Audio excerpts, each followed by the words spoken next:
everybody? This is Sean B. Bradley, president of Dealer Synergy and the creator of the Millionaire Car Salesman. Ross, what you think about that? It's got work done on that. That's a lovely tap, my friend. That's But work. this is commitment to the brand. Where's your podium one? Throw your podium What? up. Oh, I don't have one of those yet. Well, No. hey, everybody. I've got a special guest in my house today here. Ross Tinkham. He is with Podium. And I'm super excited because, Ross, you were instrumental in helping me and Dealer Synergy with my Toyota OEM contract. You know, like when Dealer Synergy was asked to create training curriculum for the Chicago region, we were talking about artificial intelligence, internet sales, and BDC. And my gosh, I could think of nobody better than you and Podium to help us with it. So this is like an encore presentation because the only people that saw and heard our stuff was the Toyota dealers in the Chicago region. There's 112 rooftops, 600 plus, people are part of that event. But let's now open it up to the entire millionaire car salesman community. So let them get to know you a little bit. So Ross, give us a quick background.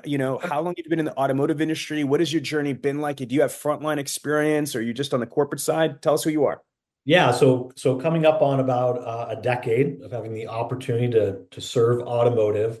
It's about the same time I started at Podium. So no, I've not worked in a dealership. I don't have that degree of experience. I've been on the software vendor side for about the past decade. My journey at Podium initially was working with dealers.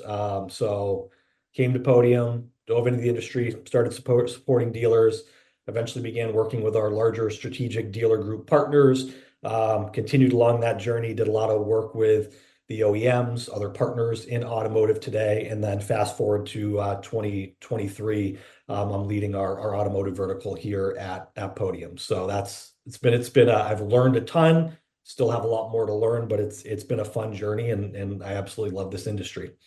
And what I find, and I want to start with this point right here, is that Podium is massive. I found this out that you guys have over 110,000 clients, and you have over 7,000 rooftops. So you don't just serve car dealerships. You obviously serve a lot. I mean, 7,000 rooftops. That's a huge, gigantic number of car dealerships, but your reach at Podium goes so far past automotive. Am I correct? You're a pretty massive company. Yeah, I mean, I'd say we're getting there. We have a lot of customers, primarily supporting brick and mortar businesses though, and so yes, car dealers clearly a focus. Things like HVAC professionals, plumbers, furniture stores. So we do have our team segmented to serve only certain verticals, but we also have the opportunity to take learnings from a lot of those other businesses we serve, and I think apply them in a really intelligent way to helping our dealer partners.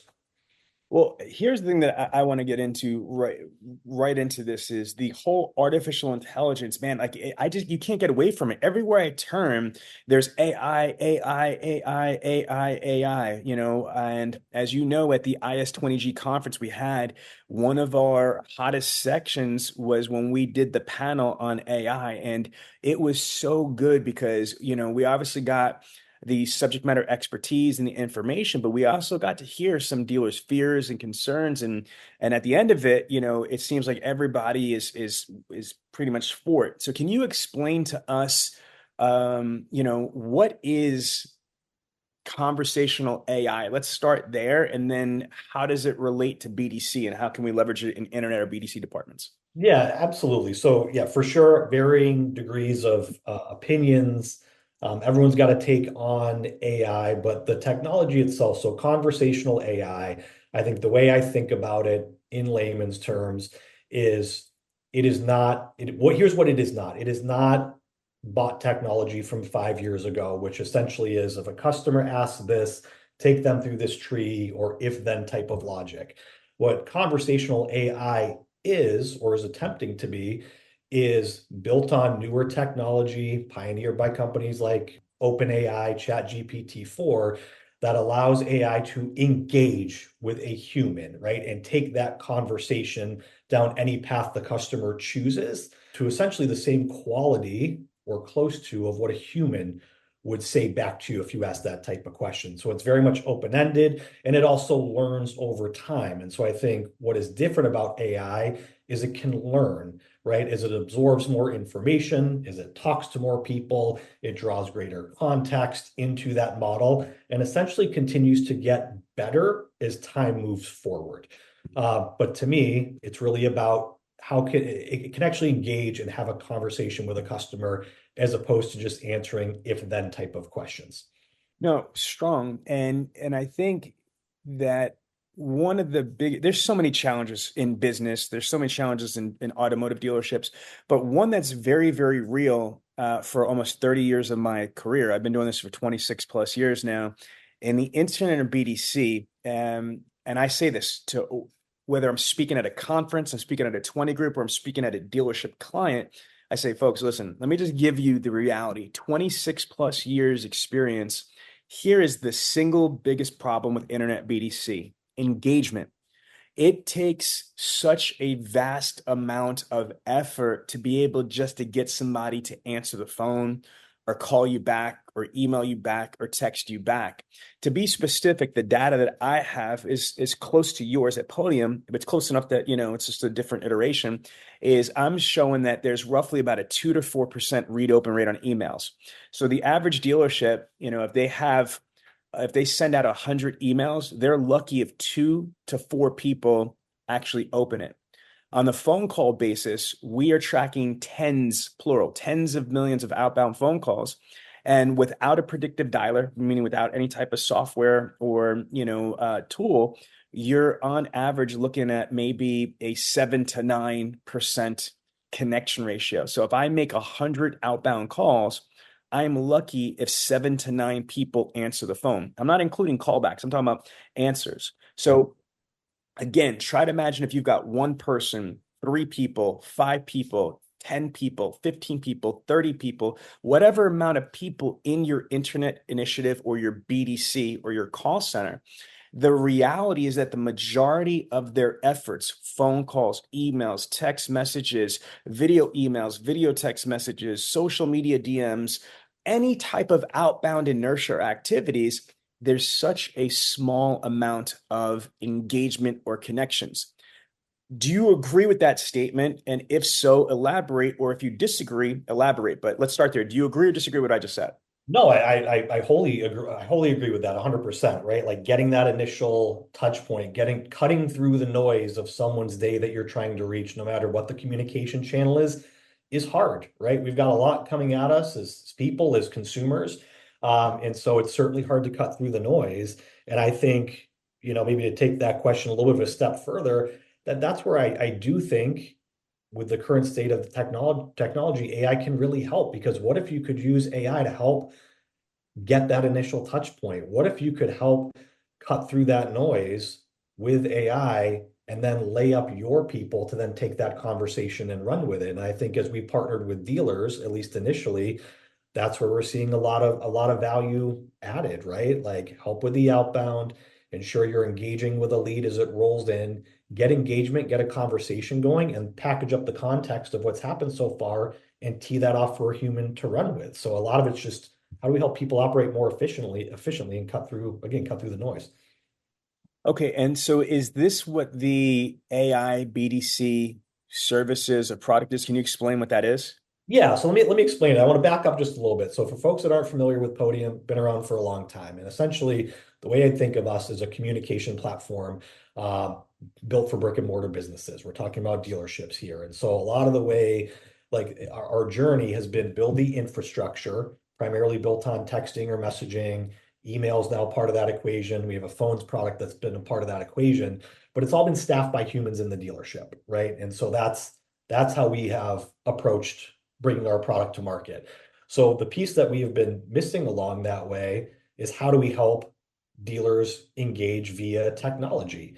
And to us, chatbots weren't really, didn't lend the experience we wanted a consumer to have. And so given where the technology is today, we've layered on AI, and our first step really has been to help dealers manage leads and tee up opportunities, schedule test drives, or just manage things after hours when there's obviously no one there to pick up the phone or answer a question. but just optimizing that dealership to be able to drive engagement any hour of the day. And great, if a human's available to engage with that customer and they're not overflowing and they want to take that lead, they can do that. But when they can't, AI is there to ensure that customer isn't left hanging. Well, let me just say this. I got to tell you that I have a lot of dealers. Again, to the people that are new to the show, Dealer Synergy's been in business for over 20 years, and we've had over 4,000 rooftops that we've worked with over the last 20 years. That's a lot of dealers. And when this whole CDK debacle, this whole ransom thing happened, I'm going to tell you something, Ross. Not only was there the value in the AI, but I know for a fact that, a bunch of dealers that had CDK and had Podium AI, it kind of saved them because it was almost like a backup generator because the AI software, works independently of the CRM. So when the CDK or the Elite CRM went down for many days, you know what I Yeah. mean? Like when that was wiped off the equation, a lot of dealers that didn't have AI were screwed because they lost all their prospects, their leads, their sold customers, their dead customers, or what have you. But by having a separate independent, software platform that had AI, they were still able to follow up with all of the purchase requests. They were still able to follow up with the leads and the conversations, and they were able to do it, through the artificial intelligence. So can you speak about that? Like, again, it's your company, not even mine. I just happen to know our joint clients that were like really grateful. Can you Yep. talk about how the AI helped dealing with that whole CDK situation? Yeah, I mean, so for dealers using Podium, obviously they're using a CRM as well, but they've got customer information in both of those systems. So obviously, when you lose access to one system, thankfully, I think folks obviously grateful they've still got leads, customers in an additional database. So that's number one. Like you've got your data. It's in two spots. So if one of those systems goes down, you're not completely sunk.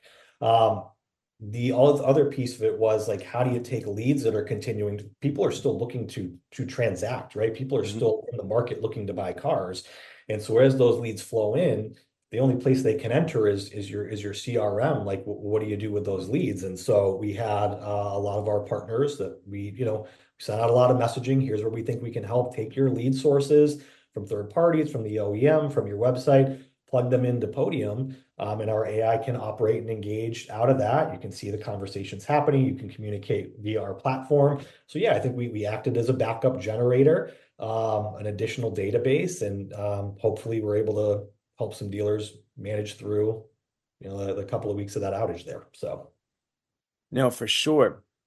All right, so now let's go through this for the people that don't know what AI is or have never used it. You just said it's two separate. So if I worked at or I owned Bradley Motors, right? So if I had Bradley Motors and I'm a 200 car a month store and I'm on, let's just say Vin Solutions. So I have a Vin Solutions CRM.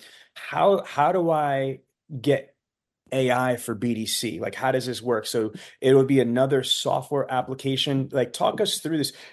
Do I have to know what's going on with the CRM? Because CRM has processes and action plans. So if I have a VinSolution CRM, I've got CRM processes and action plans, which means we've already programmed in VinSolution what to do for every scenario. An internet prospect, day one, day two, day three, day four. We've programmed automated emails, automated text messages. We program tasks and activities to the BDC rep, to the salesperson, to the manager.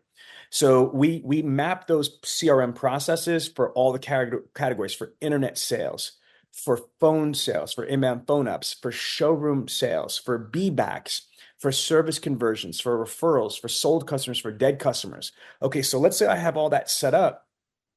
Is this stressful? Is it redundant? How does AI fit in when we have all that stuff already? Car salesman podcast is on your radio.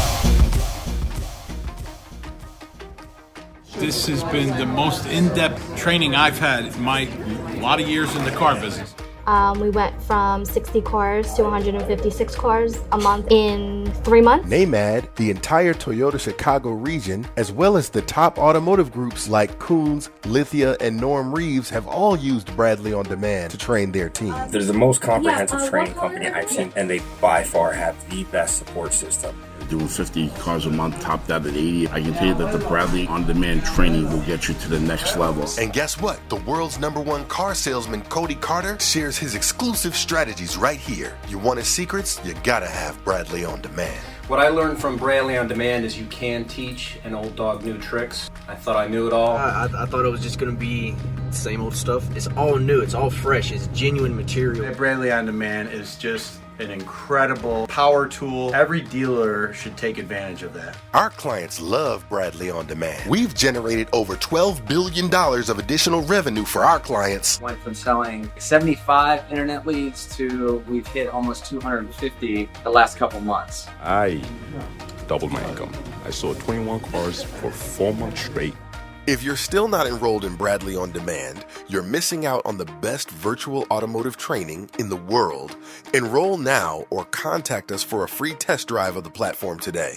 Yeah, I mean, so I guess let's say technically speaking, let's talk about current state and how Podium would work in this case with Vin Solutions. So there's a couple of different paths that we would take to integrate with Vin. And so by that, I mean very simply, you can sync your contacts or leads from Vin into Podium via an API connection.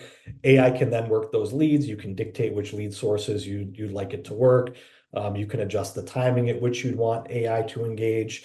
And so we can suck that data into Podium, and then any of that interaction happening with AI can then tie back to that customer record in Vin. So if Vin obviously is your point of truth for all engagement with customers, you can have parity between what's happening in Podium with AI within that system in Vin. So I'd say, like, from a technical perspective, that's how we make it work for our dealer partners.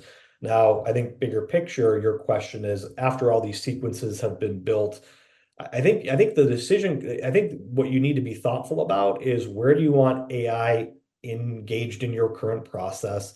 Where are your weak points? And where do you want that journey with AI to end and the rest of your processes to kind of pick up from there in the CRM? So we're very customizable in terms of at what point do you want AI to engage, for how long.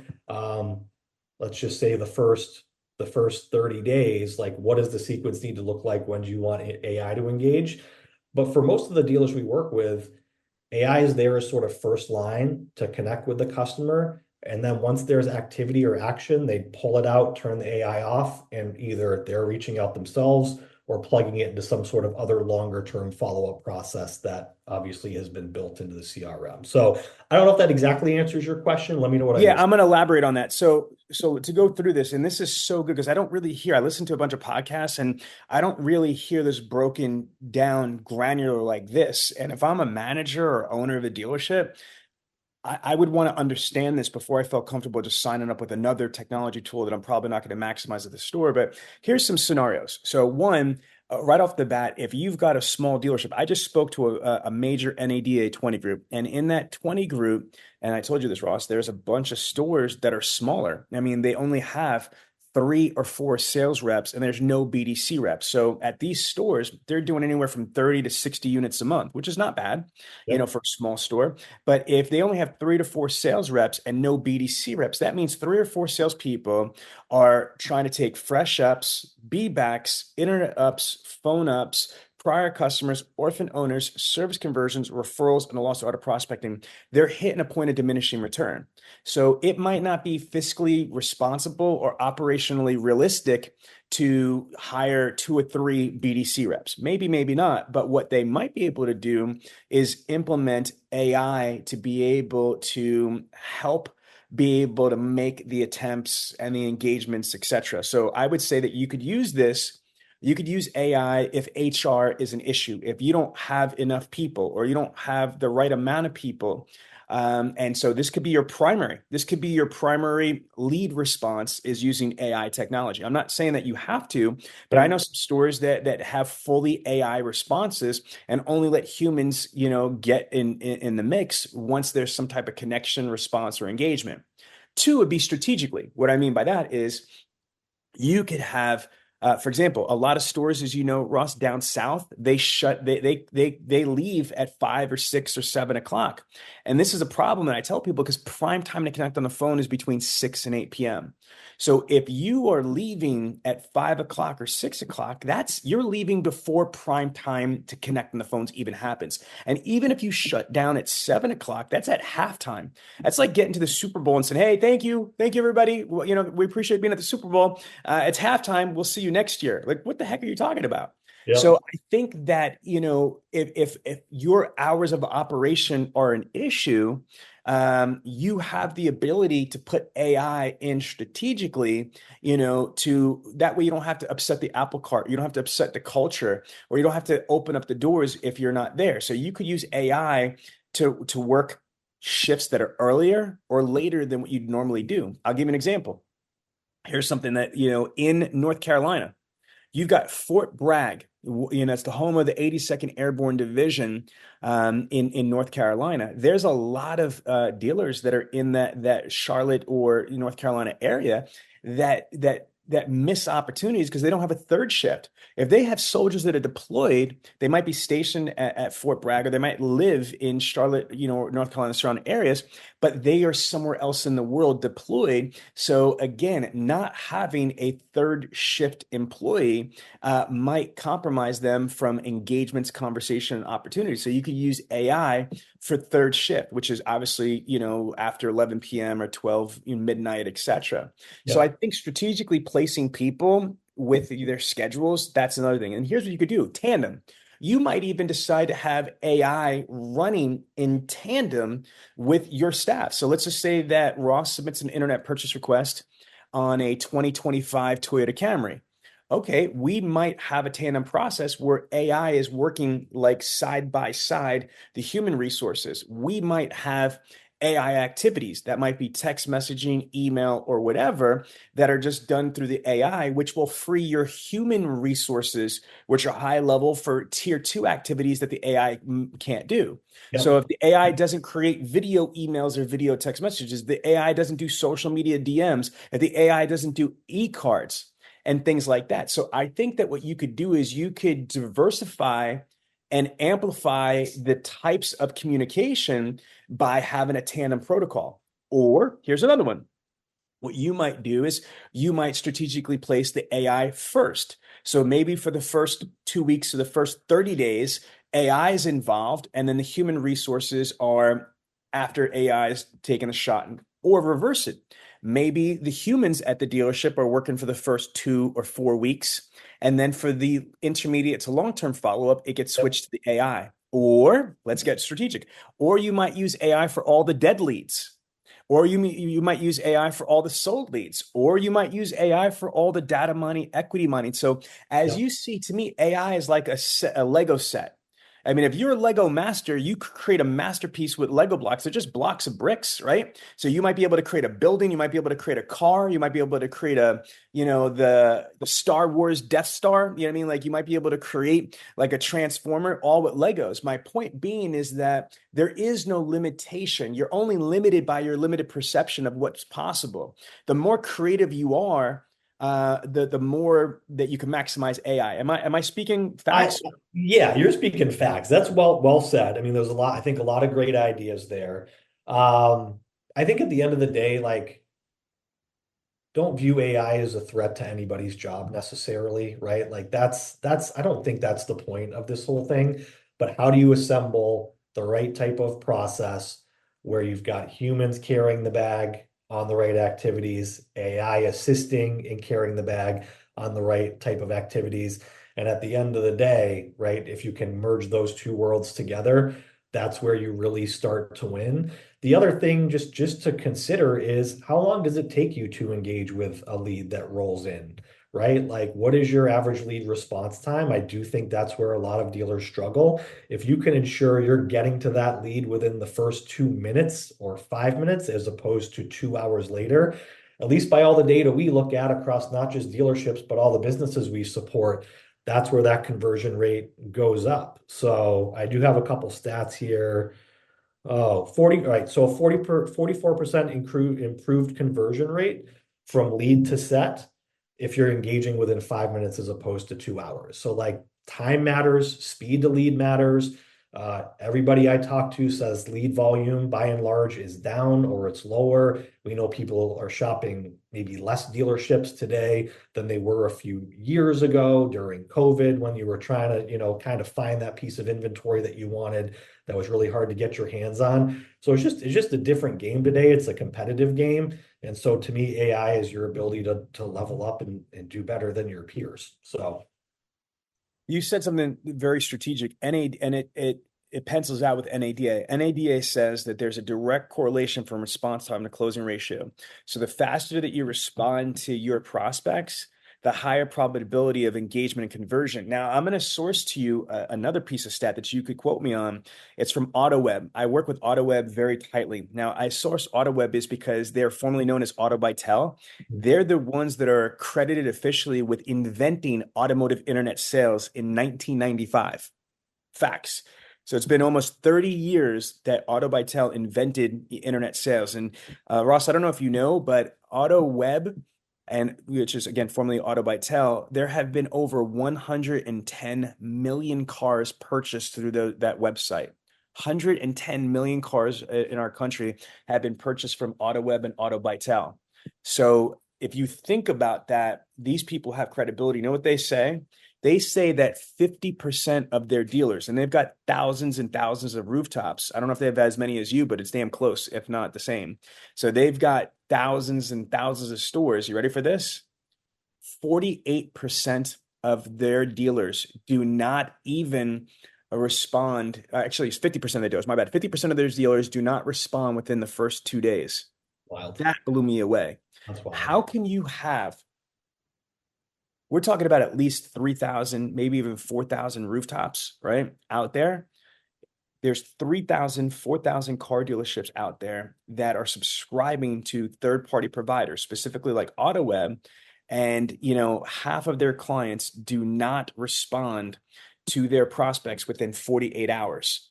How crazy is that? 48 hours. That's And just they're paying for these tremendous leads. amount of missed opportunity. It's a tremendous amount of missed opportunity. So what you're saying is this: with AI, if you program AI for that instantaneous response, like as soon as it hits there, boom, you could be guaranteed either a text message and or email and or whatever type of communication. Yeah. If NADA tells you, hey, psst, I got a secret, psst, guess what? The faster you respond to people, it increases your closing ratio. I don't understand if dealers knew that. Don't take my word for it. Talk about NADA, the National Automobile Dealer Association. If they're telling you there's a direct correlation from response time and closing ratio, why would you not equip your store with the ability to have instantaneous response? And not just instantaneous response. That's the other thing, is that these are artificial intelligence. These are highly intelligent responses.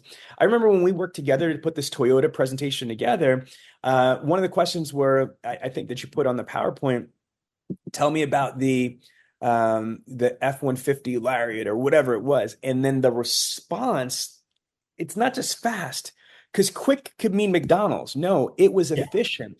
It responded like a human being with embedded links, with elaboration details, and it sounded like it was a person. It asked, qualifying questions. It had a call to action in there. So it wasn't like, well, here's the F-150. No, it was conversational.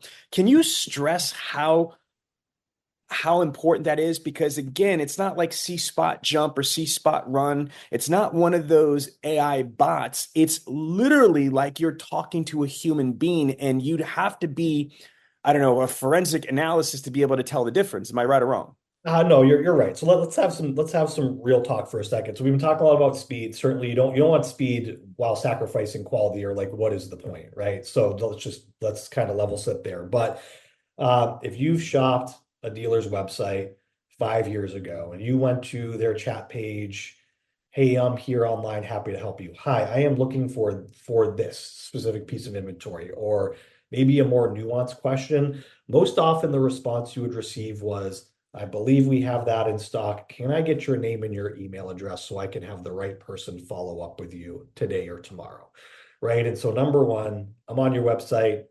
I'm interested in something. You're now going to lose me and say you're going to follow up with me. The chase begins again tomorrow. So poor experience, poor consumer experience, right? So I think where AI really levels that up is, hey, Ross, you're looking for this F-150. We have access to all of your inventory, Mr. Dealer, via what you have on your website or whatever your point of truth for your inventory is. Yes, Ross, we have that, but here's 3 other ones that are somewhat in line with what you're looking for. Like, pick your favorite. Like, here's some other choices. Or, hey, yes, we have that in stock. Let's just go for the close. Would you like to schedule a test drive tomorrow between the hours of X and X and work to get that customer in there? I think the other benefit, which, well, yeah, I think it's still important. It's going to treat all of your leads consistently. It doesn't care where they're coming from. It doesn't care if that lead source has a poor conversion rate compared to another lead source.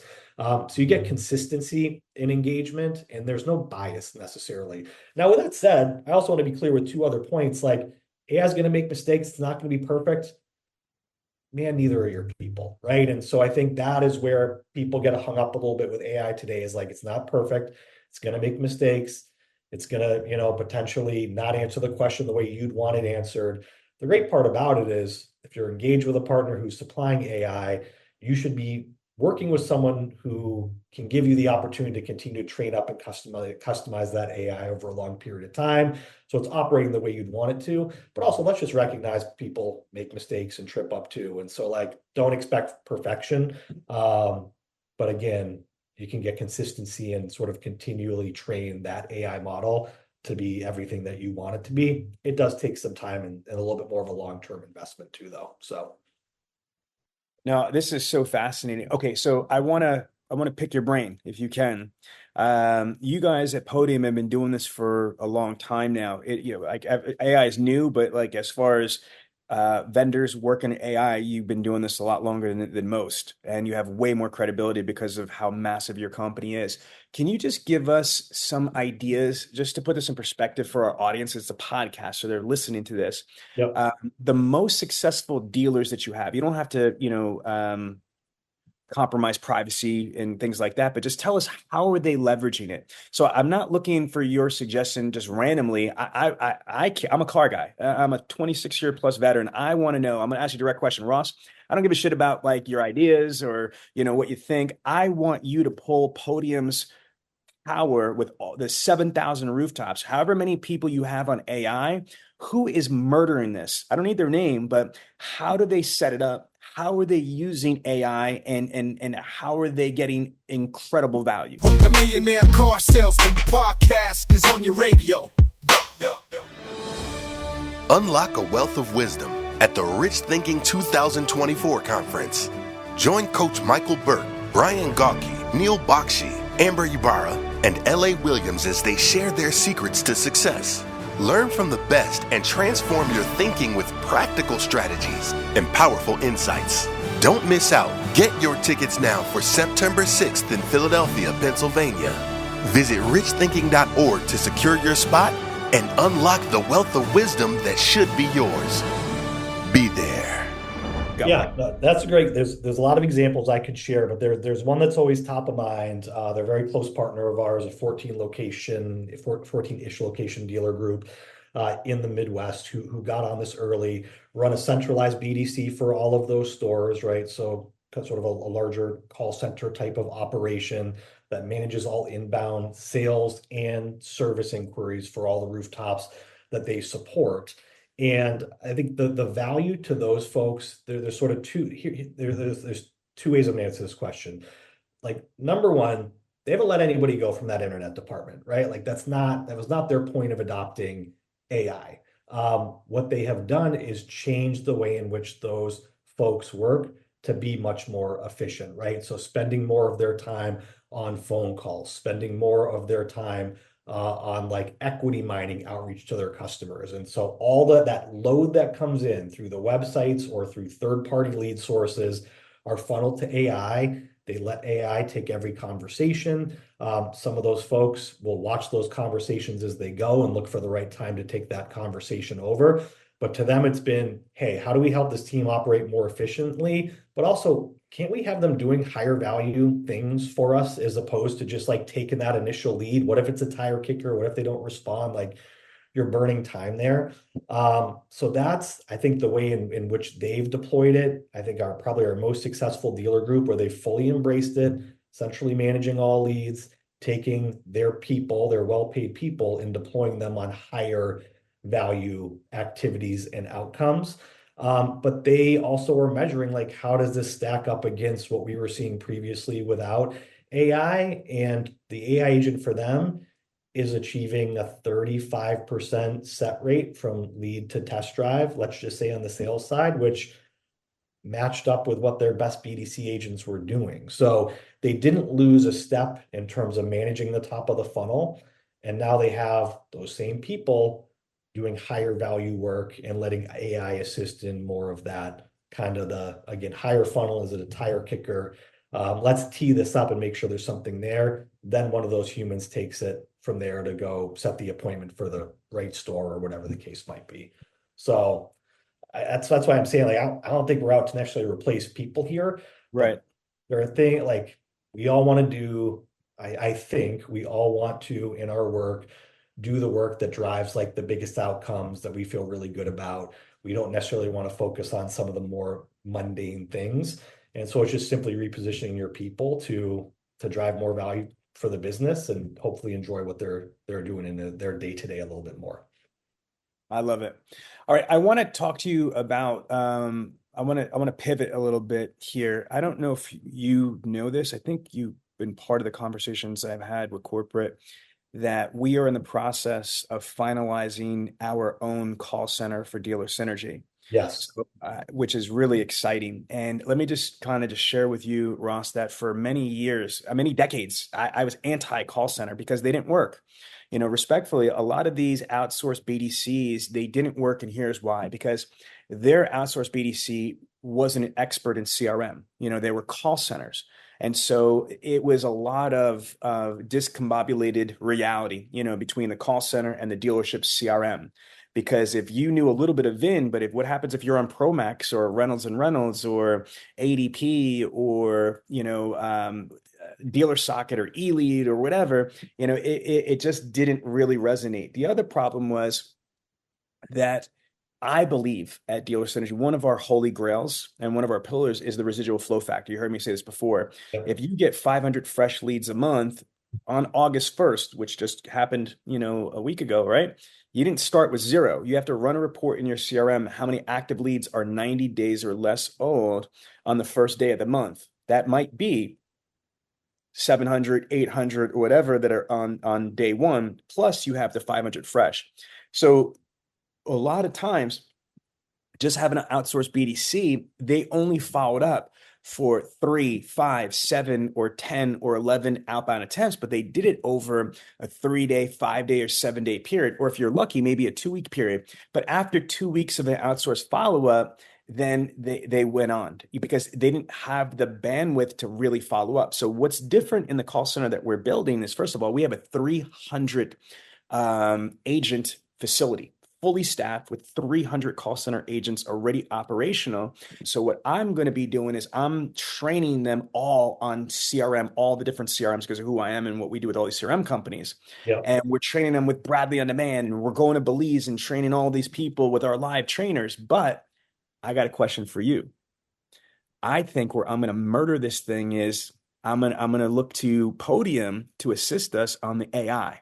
So I want to ask you, Ross, and nobody knows this yet. We're just having a conversation for fun, but I want to take advantage of your knowledge here. It's my show, so I'm going to talk about me for a minute. You know what I mean? So how would I use, if I wanted to help dealers, if I have a centralized call center and I have literally hundreds of agents, right? But not, one of my dealer clients doesn't need all 100 agents. They might need 1 or 2 or 3 of those agents. So I've got the facility, I've got the staff, I've got the training.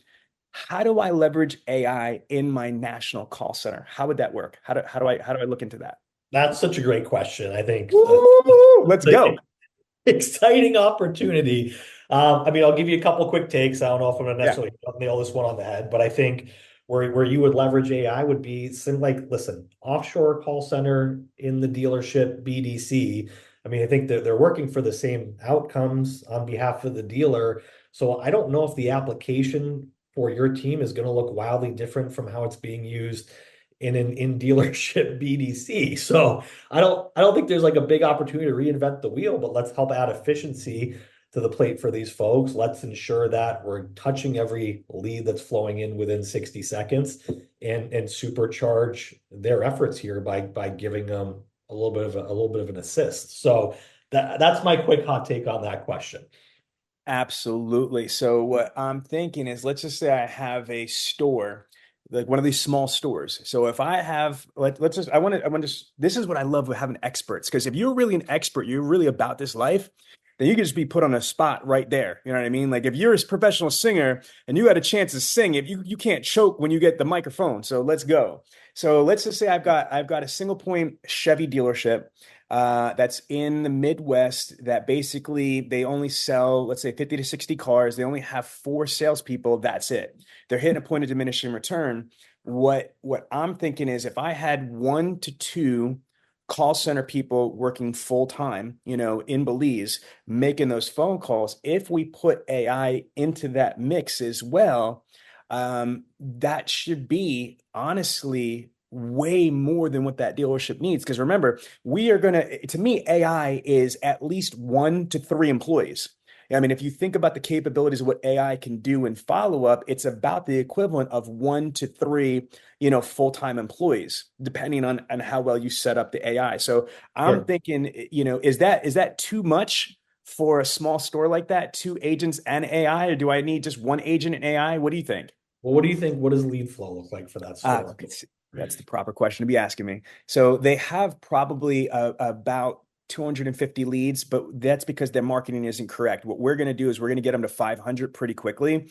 I'm going to reevaluate the marketing. So let's say we have 500 fresh leads, from there. So we have 500 fresh leads. So my math is, human resource wise, even if we did 120, leads per, I would say that store, if it was just left up to HR, would be 3 to 4 agents. If you have 500 fresh leads, you need 3 to 4 BDC reps, in my opinion, to handle those leads the right way. But they don't have the desire or the budget for 3 or 4 people. That's why I was thinking, if we had 2 full-time call center people and AI, I think that we'd be able to handle that volume of leads. Your thoughts? Yeah, no, I think that math sounds correct to me. I mean, I guess the other place my thoughts are going here is, okay, so we've got these 2 folks. Like, I don't know if are they providing 24-hour coverage for this dealer? No, they're going to work. Right. Here's the plan. They're going to work Monday through Friday. One of them is going to work shift 1. It's going to be Monday, Wednesday, and Friday, 11 to 8, Tuesday and Thursday, 9 to 6. Okay. The other person is going to work the opposite schedule. It's going to be Monday, Wednesday, and Friday, 9 to 6, Tuesday and Thursday, 11 to 8. So again, the 2 shifts are 11 to 8 and 9 to 6. And they're going to be working opposite schedules. And then on Saturday, they're going to just rotate, Saturday. So they'll work every other Saturday. And if they're working Saturday, they're going to have another day off during the week. So I would say the AI, first and foremost, needs to be put in for the agents. So let's just say with Sean and Ross. So let's just use it. So if Sean is working in this BDC Monday, Wednesday, and Friday, 11 to 8, Tuesday and Thursday, 9 to 6. And then Ross is working in this BDC Monday, Wednesday, and Friday, 9 to 6, Tuesday and Thursday, 11 to 8. And then we're rotating on Saturdays. I would say first and foremost, whatever shift that you're not in on. So let's say if you don't come into 11, the AI definitely needs to be operational in your leads from 9 to 11. And if I leave at 6 o'clock, then the AI needs to kick in from 6 to 8 or 6 to 9 or whatever it is.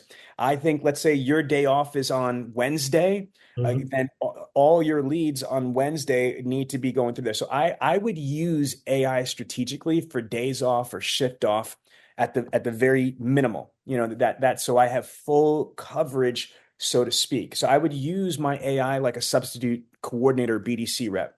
Is that realistic? Yeah, no, I think that's realistic. I mean, that's the way I'd be thinking about it as well. Or even the days where we're fully staffed, like, maybe both of us are on the phone with someone, set up some other sort of backstop to ensure, like, if a lead comes in that we can't get to for whatever period of time, you're at least getting a touch on that and getting the conversation started. And then my hope would be, like, when I'm coming in to start my shift in the morning, Maybe someone of interest has been on the website, submitted a lead overnight. Awesome. I'm walking into something I can pick up and run with, or I've already got a set to deliver to the dealer when I'm walking in and starting my shift. So yeah, I think there's all sorts of ways to optimize a couple BDC agents, backstop with AI, ensure you've got full coverage, and just have those two people operating essentially as if they're a team of 4 or 5. So the dealer's saving money. My job's easier as a BDC agent because I've got a little bit of AI assistance there. Everybody wins, man. Everybody's winning in that scenario. I got one last big question, okay? And again, I really appreciate you taking the time to help our audience like decipher this stuff and understand. But I'm asking you a big boy question here. Yep. So let me give you the word problem or the math problem here.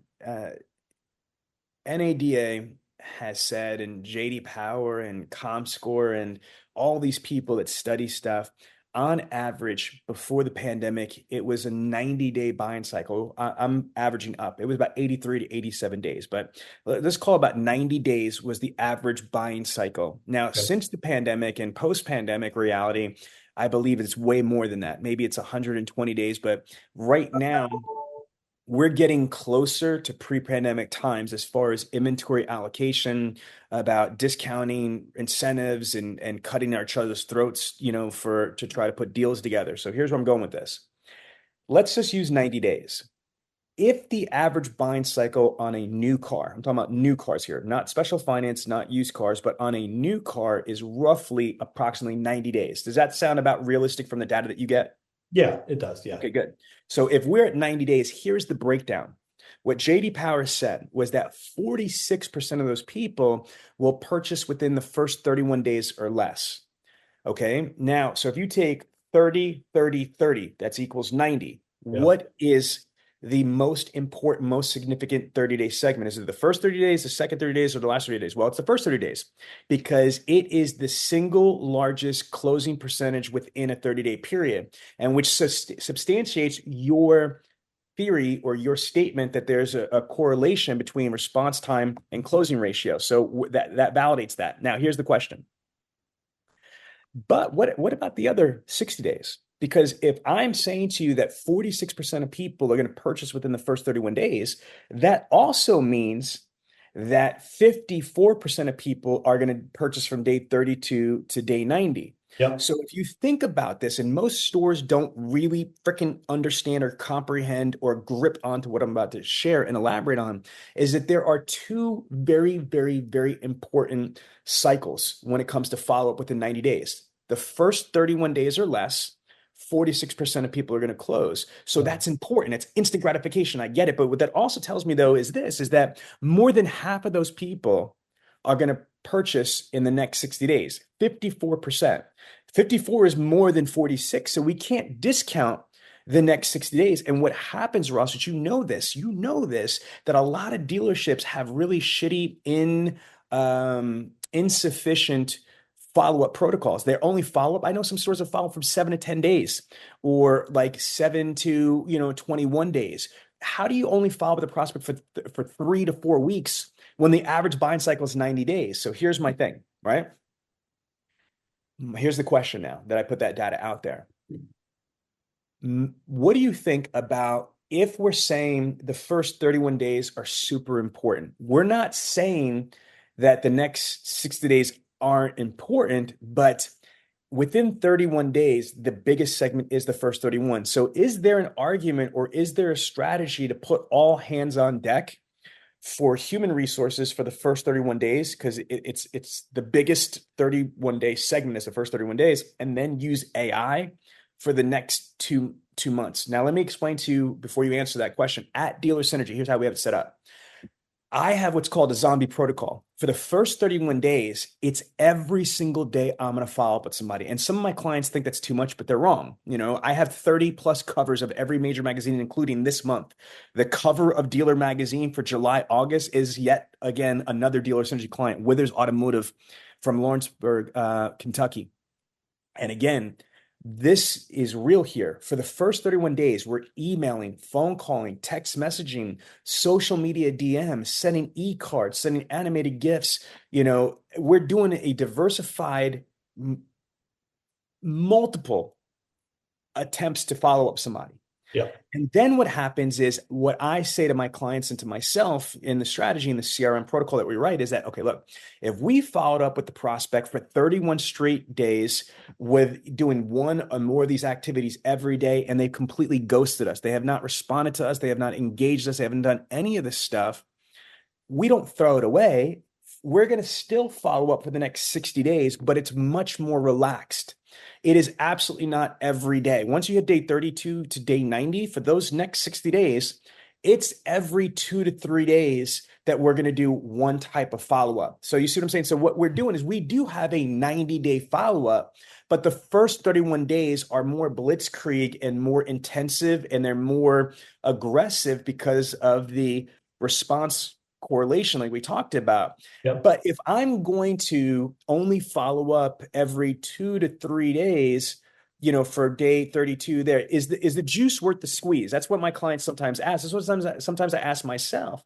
But with AI, what do you think? If we're going to follow up for 90 days, do we strategically place AI and human resources for those 90 full days? Or as I'm thinking about it, I'm kind of leaning, I don't want to lead you, but I'm kind of thinking maybe we put our human resources for the first 31 days where it is the low-hanging fruit, and then we use technology for day 32 to 90. And here's the why, and then I'll turn it over to you. I promise I'm going to shut up, is this.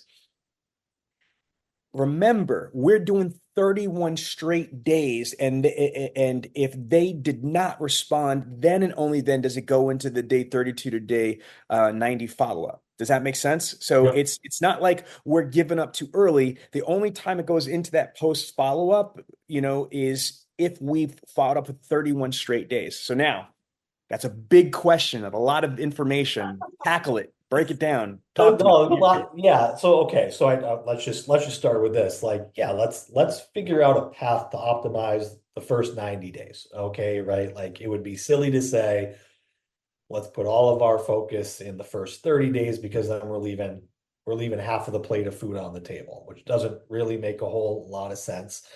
So I think there's a couple ways you could approach it. So I guess let's start with the back half of this one. So day 60 through 90, that to me seems like optimal opportunity for AI to run a sequenced outreach that, to your point, is more relaxed. Because here's what we don't want to do. Like, we don't want to spam people. First of all, it's bad business. You're going to get people who opt out and say, I'm not going to do business with you. And so, I think there is a balance in after that first 30 days of what is the right sequence. I don't know if I can stand here right now. You're probably better served to answer this question than me of what should that sequence look like? Is it every 3 days? Is it every 5? What is the right message that we should be sending in day 30 through 60? Does that message change from day 60 through day 90? So I think there's probably more to talk about there, and probably a lot of different perspectives on that one. But here's what I like. I like the double tap approach in the first 30. We know that speed leads incredibly important.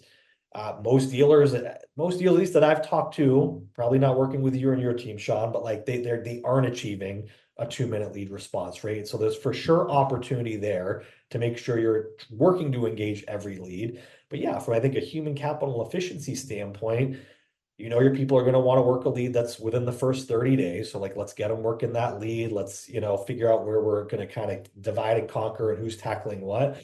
And then, I think if you're not doing anything with that lead 60 to 90 days, or it's just sort of a kind of a weak follow-up cadence, or it's only happening through email or whatever, let's use AI to cover the gaps in that process. But again, do it in a way that it's not going to appear to be spammy or too much, or get that customer to opt out of receiving any future communications from you. And to me, that's the line to toe, or that's the balance. I love it. And then my final question on this is, because it's AI, are you guys using ChatGPT or your Podium version of AI to come up with the templates and scripts? Because that's one of the coolest aspects of AI, is that I'm pretty damn intelligent, and we've done A/B testing, which is a little bit slow. So what that means to the public that's listening to our audience is that we might have a template. Let's say it's day 1 template. We might have 3 different verbiage templates. And what we do is we test them, we deploy them into dealerships, and how we determine if that's a good template we want to keep is depending on how many responses, engagements, replies, et cetera, that we get. However, with ChatGPT, it was you could cut and paste something, drop it in, and with the right prompt, say something like this: "Hey, make this script or this template better that will increase the probability of the prospect wanting to take my call or call me back or make the appointment or show up to the appointment." So my question is, are you using AI for the verbiage and for the actual messages, or just on the automation and the cadences? So yeah, there's sort of, we've talked about this a lot of like, what is the best way to approach it? Like, here's my take. I think some dealers are going to want more control over to what those outbound templates look like control the message. And sure, yeah, they want AI to respond to that if we get a response and drive that conversation. Where some dealers are going to say like, hey, let's just have AI spin up the right message and push that out. So I think we're trying both. I don't know necessarily which one's going to work better than the other, but I think we're also trying to be flexible for dealers to give them as much control over that outbound messaging as possible. So can AI do both? Yeah, absolutely. But to me, a lot of it's what is the preference and temperature of the dealer and how in control they want to be of what those different outreach cadences look like and what is the right message to deliver. So we're doing both. All right, I love it. Now, if somebody wanted to get a hold of you or Podium because they're interested in the artificial intelligence for BDC, the AI BDC opportunity, how do they get a hold of you?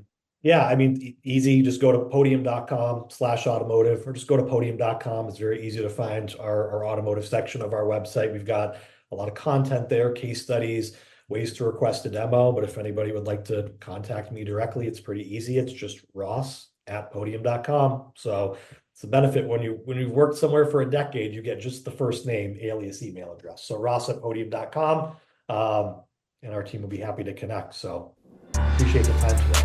Oh, absolutely. Listen, it was a pleasure. This was very, very insightful. It was chocked full of just like nuggets, knowledge bombs. This was really good. And I think that for all of our listeners, I mean, just think about the conversation we just had. I mean, this puts it in clear perspective, not only the need, but the actual application.